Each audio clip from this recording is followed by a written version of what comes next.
Waalaikumsalam warahmatullahi wabarakatuh. Gimana kabarnya semua? Alhamdulillah baik. Hari ini sebelum kita mulai kegiatan kita ini, sama Bapak dan Mama kita, kabarnya kita berdoa dulu. Berdoa kita saya masing-masing.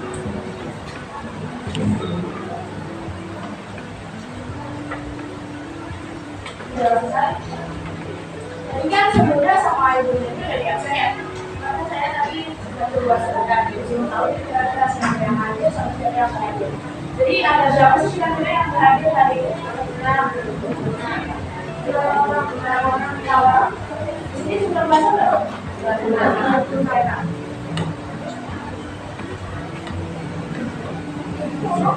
Dan di sini teman-teman sudah ada yang tahu nggak sih kegiatan kita ngapain kali ini? Loh, nanti saya diri aja ya jawabnya, jangan ragu-ragu.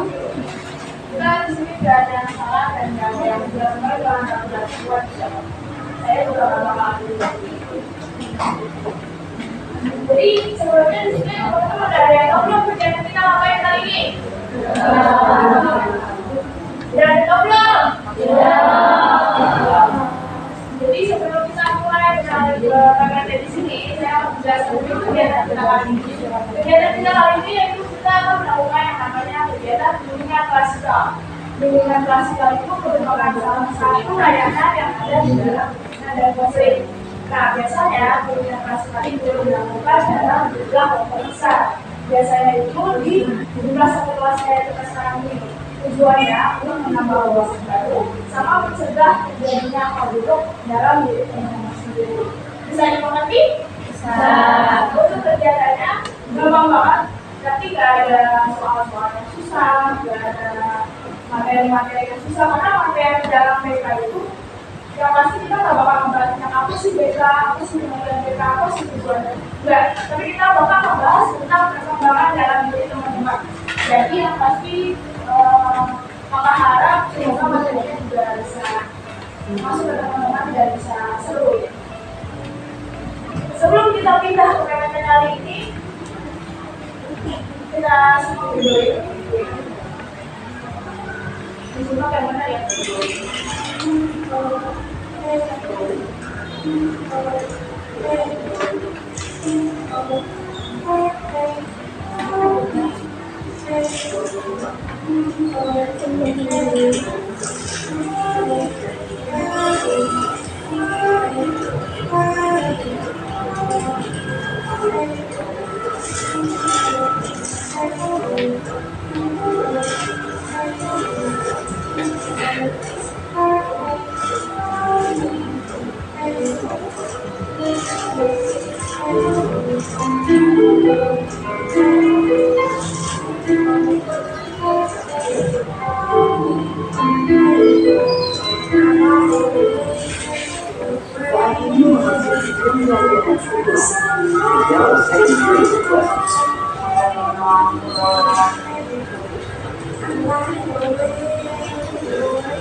Pertama, mohon maaf karena kita terhalang waktu, jadi sebenarnya ada ya. Dari setengah video yang udah kalian tonton nih, kira-kira udah ada bayangan belum nih dan apa yang bakal kita bahas hari ini? Saya ini aja karena kita nggak ada yang salah dan nggak ada yang benar.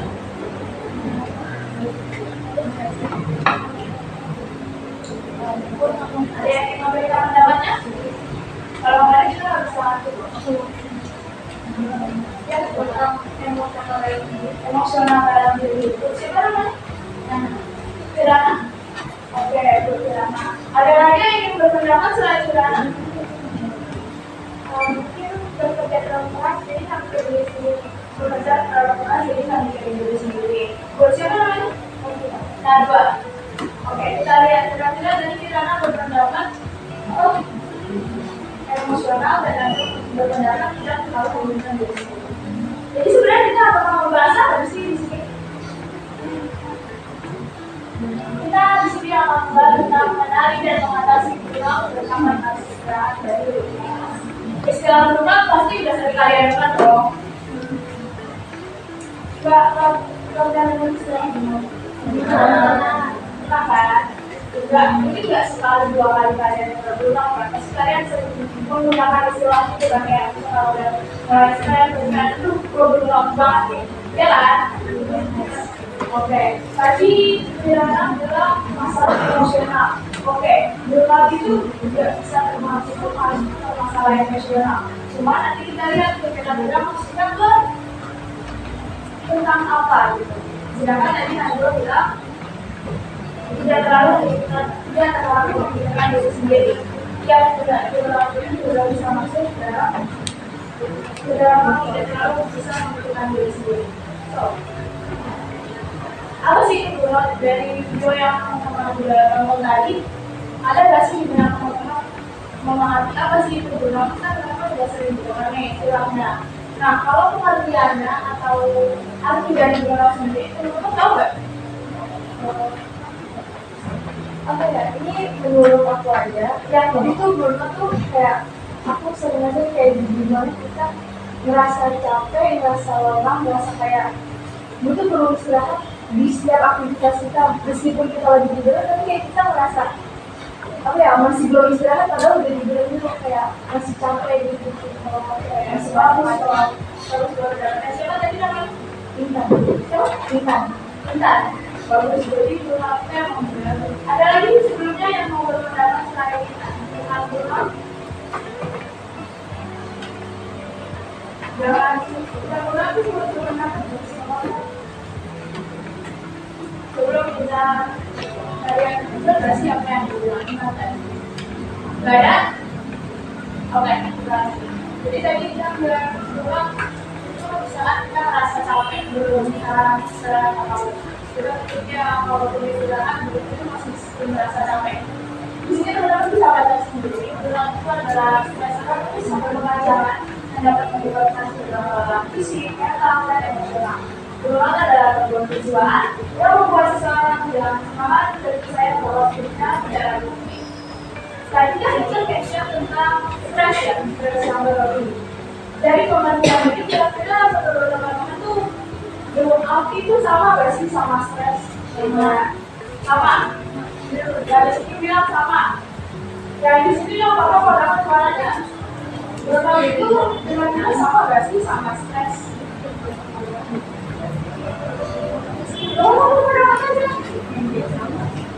Sama. Oke. Jadi setelah bilang burnout itu sama ya. Betul sama stres itu sama ya. Kalau dilihat dari pengertiannya, sebenarnya burnout dan stres itu ada di level yang berbeda. Jadi burnout itu ada di level mana stres. Kenapa bisa gitu? Kita bahas lagi. Karena kita bahas dari tanda atau gejala. Di sini kita bakal membahas dari tanda atau gejala fisik, emosional, dan perilaku atau sikap. Dari ketiga gejala ini, kira-kira menurut teman-teman nih apa yang lebih gampang diidentifikasi? Emosional. Ada lagi? Stres berlebih, terus teman-teman mulai burnout nih. Nah, kira-kira dari ketiga ini apa yang paling gampang diidentifikasi? Jangan saya dong. Satu-satu dong. tergesa-gesa, jadi kayak kerjaannya tuh dia buru-buru gitu. Oke, siapa namanya? Keisha. Tapi di sini ada yang lucu.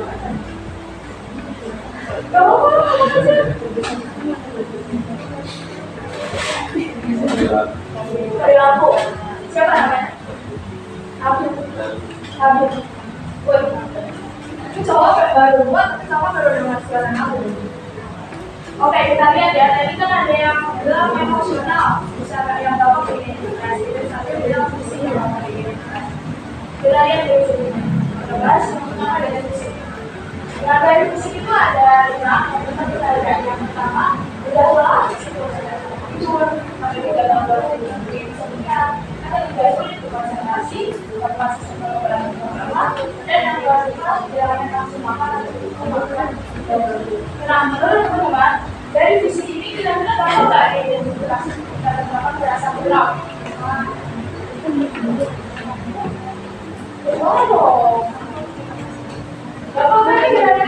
Ini identifikasi atau ini sebenarnya dicari itu. Sebenarnya kita merasa gitu ya. Kalau ini kok berulang, ini kok dalam berulang nih. Gampang kan identifikasi. Kalau kita nanti emosional sama sikap. Gampang nggak dari kelima ini? Kenapa ngerasain? Yang mana? Yang mana yang paling sering? Itu Enzo berkata kalau dari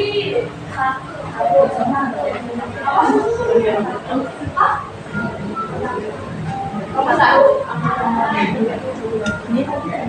Tapi ada kalau kita merasa belum bisa masuk pokoknya dalam karena sama juga dari merasa mendalam sama itu. Selanjutnya ada emosional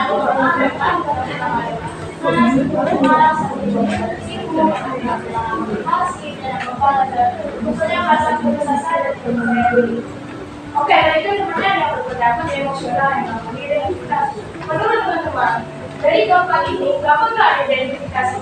Kita teman-teman merasa dirinya itu benar.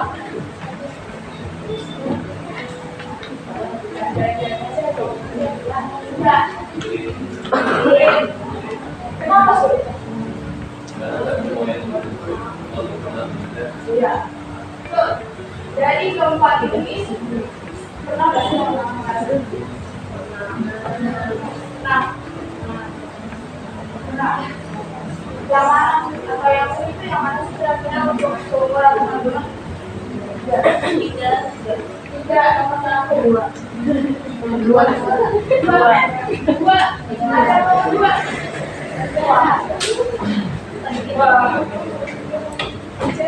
Paham nggak yang udah kesini? Nggak berlapis.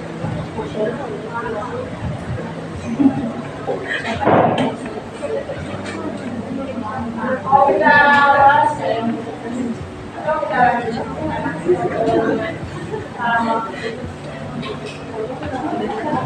boleh, oke. Ini misal kita lagi ngobrol sama teman bermain atau berbicara sedang ngobrol biasa kayak saat ini kita lagi istirahat kita kumpul tuh circle-circle-nya tuh ngobrol kadang ngobrol kayak biasa cuma kamu tuh takut kayak teman-temannya kemarin tuh kenapa pulang duluan biasanya paling lama di tongkrongan cuman kalian tuh responnya dengan perasaan emosi kayak jadi sih suka-suka gue ngobrol malam ya ngobrol dulu kayak suka-suka itu jadi kadang di bawahnya tuh karena biasa aja tapi kadang juga kayak istilahnya masih kayak buat masalah pertama gue bisa dimengerti tapi ya nanti itu ada selanjutnya ada perilaku atau sikap. Perilaku atau sikap ini sama ada 5.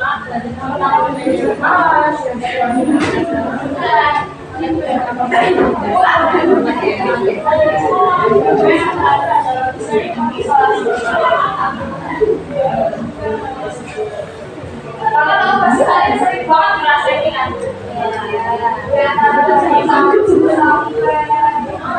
Sampai 3. Sering merasa ini nggak?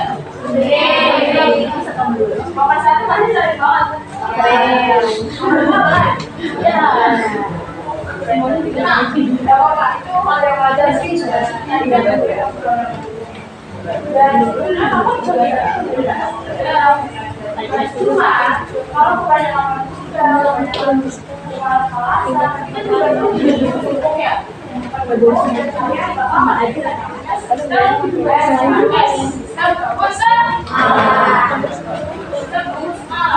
Kalau kalian kerjain sistem SKS, kira-kira siapa yang akan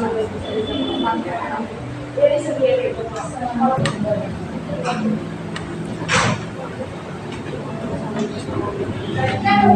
Bisa lanjut ya? Nanti kita banyak teman-teman ini bisa lebih aktif untuk berpendapat dan beberapa buat mengungkapkan pendapatnya karena untuk deteksi dan banyak salah dan sebenarnya masalah. Oke, kita lanjut ke materi. Tadi teman-teman bilang di sini saya merasa jadi nomor 1 dan nomor 3. Nanti kita akan membahas tentang sistem SKS. Kita balik lagi. Kalau teman-teman desainnya sistem SKS, itu siapa yang bakal pusing sendiri akhirnya? Siapa yang menderita akhirnya? Juga siapa yang menang? Orang tua boleh gak sih kalau kayak gitu? Jadi sebenarnya orang itu bisa kita atasi dengan diri kita sendiri dengan cara kita membagi waktu. Ya kita tahu mana yang perlu kita sebenarnya buat, mana yang kita sebenarnya tadi kita main game, main HP, kita bisa tahan. Tadi kita udah membahas tentang gejala, dan kita bakal membahas tentang faktor penyebabnya ini ada individu dan lingkungan. Di sini pasti teman-teman bakal dilihat banget ya, kayak pas kita membahas lingkungan, tapi pasti dilihat di faktor lingkungan. Jadi teman-teman punya pengalaman ini dua banget nih, enggak dia itu benar banget, pasti dia punya dua banget merasa ini. Kita bahas dari faktor penyebabnya. Faktor penyebab individu itu ada 3. Yang pertama itu seksualisme, yang kedua kurangnya sampai, dan yang ketiga kurangnya kemampuan untuk mengelola stres. Teman-teman ada yang paham nggak perfeksionisme itu apa? Jangan keroyokan. Jadi kan kayaknya dari setiap baris ada yang menggunakannya. Dari sini apa perfeksionisme itu apa sih? Dari sini tadi pertama yang ada biar sudah baku. Ayo ngomong sama aku. Oh, pertama sudah saya ya,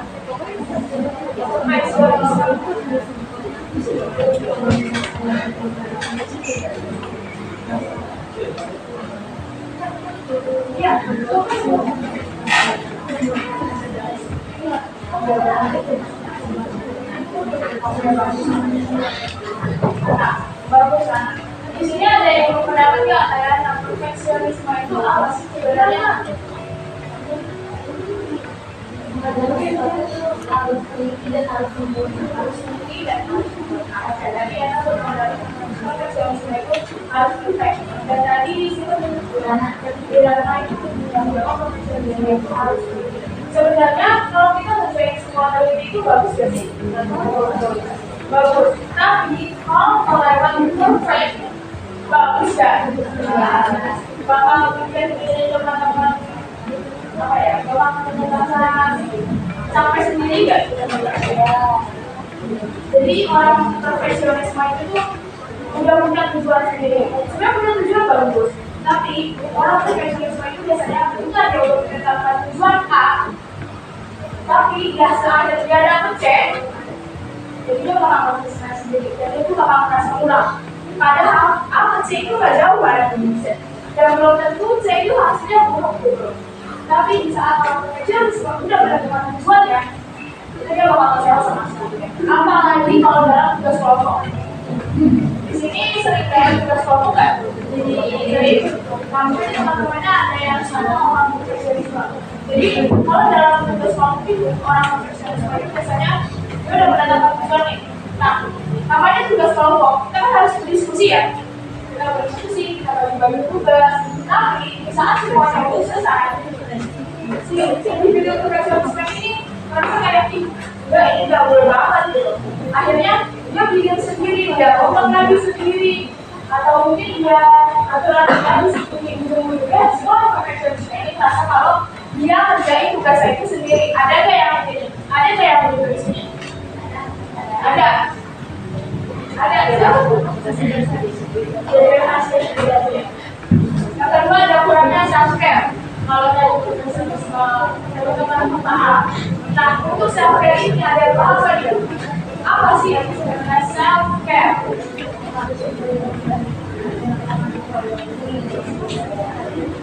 Apa sih sebenarnya self-care? Ada yang tahu? Ada yang berpendapat?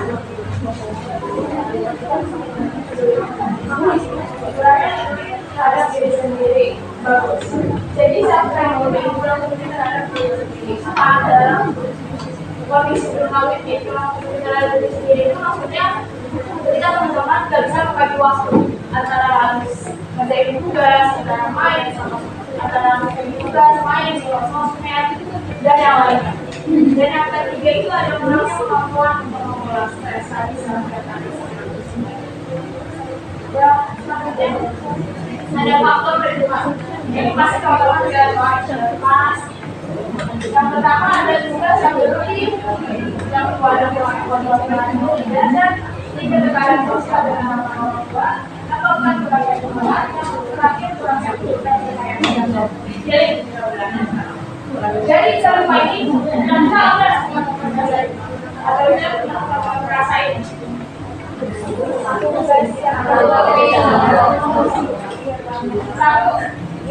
dua, lima.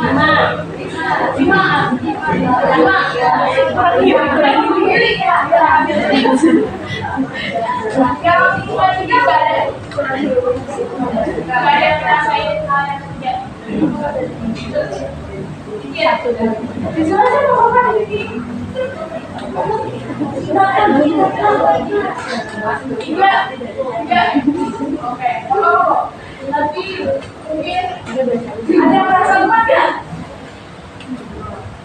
Ini tidak ada maksud kita ada sendiri semuanya enak semua hal yang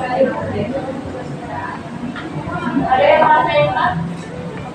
Enggak, alhamdulillah ya punya teman-teman yang saya percaya lah ya atau berarti kalau sekarang punya masalah ya. Yang terakhir itu kita bakal membahas tentang ini kita membahas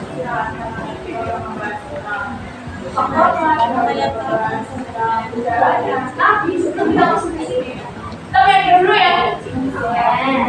Main game dulu ya. Semangat tuh. Yang semangat tuh main game dulu kan?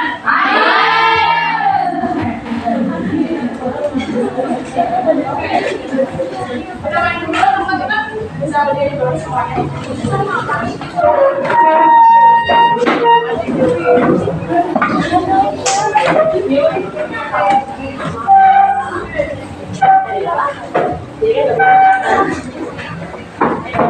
Jadi semuanya udah siap secara sendiri. Saya punya satu secara sendiri nih. Ya boleh dulu. Maaf. Nah nanti bisa ada temennya lagi yang ikut angka 2. Saya ikut angka 2 tapi bareng sama temennya. Atau bisa ada 2 atau 3 sendiri. Berarti nanti yang tadi udah dulu sendiri. Saya dikira lagi. Jadi angka 2 kita nggak boleh dulu. Bisa dipahami? Kita coba sekarang ya. Kita coba ya. Bisa kita coba sekarang? Oke. Berhitung. Mulai. 2, 3, 4, 10, 4, sampai 4. Tadi 4 dua suara. Tadi 4 dua suara. Oke, 3 orang lagi dari satu ya. Yang tadi 1 dan 2. Boleh deh. Yang tadi 1, 2, 3 dan 2.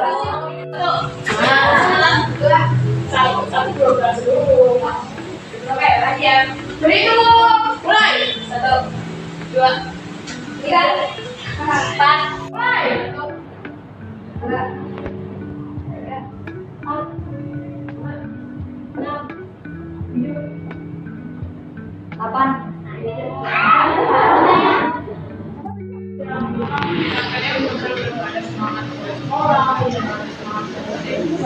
Kalau belum ada semangat, kalau apa itu belum masuk, jangan istilahnya belum masuk.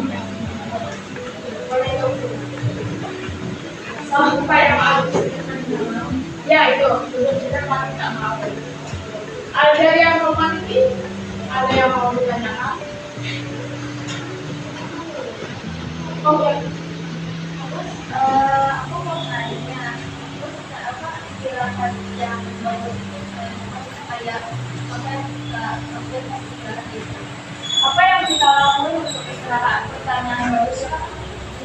Siap. Pertanyaan bagus ya. Apa sih yang sebenarnya kita bisa lakukan saat istirahat? Sebenarnya simpel. Apa yang bisa kita lakukan saat kayak misal mungkin suka baca buku atau gambar atau sekedar scroll TikTok itu gak apa-apa banget karena yang namanya istirahat berarti itu istirahat kan time menyenangkan diri sendiri itu gak apa-apa banget tapi harus ingat lagi teman-teman punya kewajiban yaitu kewajiban belajar kerja juga kewajiban apa kewajibannya istirahat boleh tapi harus punya waktu juga bisa share dari teman-teman yang lain. Nah, silakan. Ada lagi yang mau ditanyakan sebelum kita mulai mengambil kegiatan sebelum mengambil kegiatan ada yang perlu kita ambil. Ada lagi? Ya. Pak, aku mau nanya nih, kalau burnout itu dengan kalau sampai benar-benar susah banget dicegah, itu apa yang harus kita lakukan? Ketika burnout udah susah dicegah, tapi kamunya itu bisa ngerasain nggak kalau gue ini udah burnout banget, udah stres banget, terlambat sadar. Kalau kayak gitu, saran kakak lebih baiknya teman-teman atau mungkin ada yang pernah merasa itu, ada baiknya ke yang lebih profesional aja dalam psikolog. Dan mereka mau ke psikolog, cuma ada saran untuk berobat ke psikolog atau nanti buat juga sih maksudnya apa? Ada lagi yang mau ditanyakan? Nggak ada. Jadi kita mengalami kegiatan ini. Tapi sebelum kita mengakhiri kegiatan ini, sebelum kita mengakhiri kegiatan ini dengan sempurna, kita ada namanya zona analisis. Jadi kamu ada jalan yang sama. Ini bukan tugas ya, namanya zona analisis. Jadi nggak dinilai, nggak langsung kamu kalau pokoknya ini menyangkut diri kalian sendiri. Apa sih zona analisis dan apa yang akan kalian kerjakan? Dua. Udah.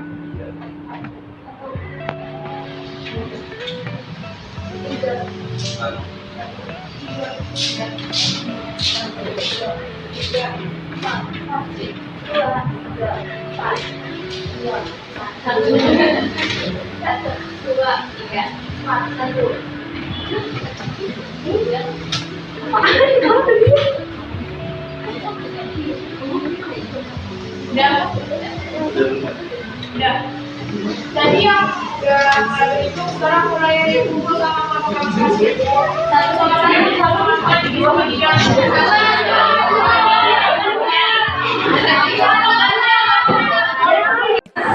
Yang gajinya udah dapat. Oke, jadi yang tadi itu kan ada gambar ya, dan ada gambar.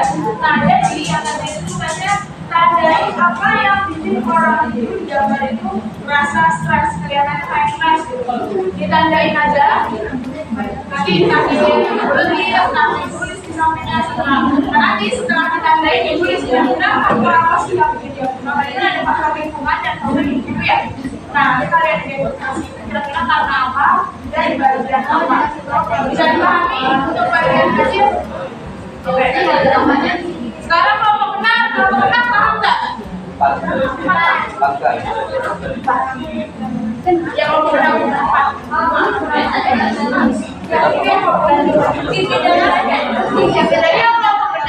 itu kan itu ada cerita ya. Nanti kalian baca ceritanya, ada soal, kalian bisa tandain kira-kira kenapa sih si cinta ini bisa stres. Itu yang pertama. Yang kedua itu setelah kalian tandain penyebab cinta stres, kalian kasih apa? Kasih solusi. Karena kalau menurut kalian seorang pelajar solusi apa sih yang terbaik atau solusi apa yang bisa kalian lakukan atau biasanya solusi apa yang memang teman-teman biasa lakukan. Bisa dimengerti? Oke, kita waktu mengerjakan 10 menit cukup. Waktu mengerjakan 10 menit, 10 menit. 10 menit ya?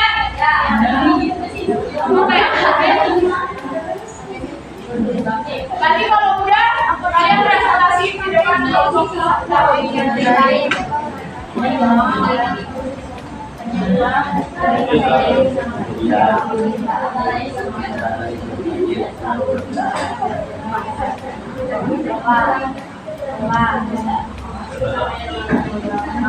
namun jika membangun